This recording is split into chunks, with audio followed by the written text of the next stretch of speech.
Welcome back. Radio city joke સ્ટુડિયોમાં આપનું સ્વાગત છે. આજે દિવાળી છે. હેપી દિવાળી બધાને. અને કાકા, હા, આજે કેવું સાંજે પછી ફટાકડા ફોડવા મહેશભાઈ આવવાના કે નહીં ઘરે? એ તો આવશે જ ને.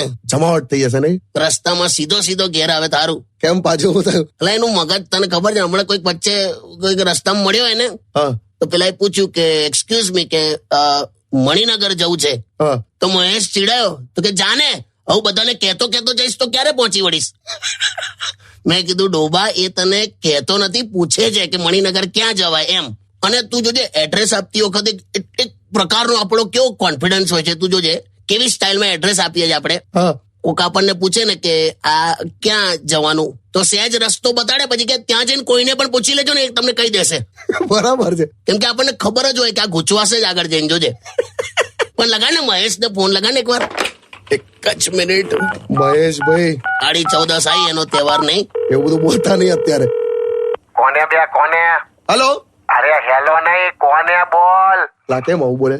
લાય તો વે કોને તેરા બાપ છે. વો તો મર ગયા.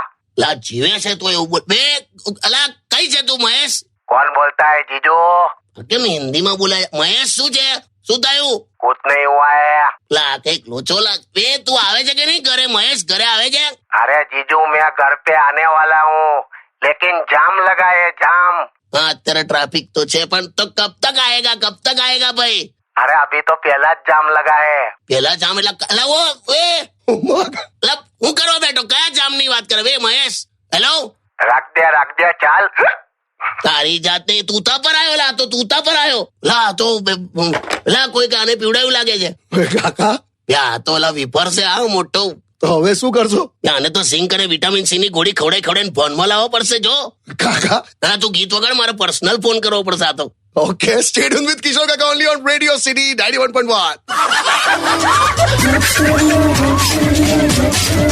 Only on Radio City.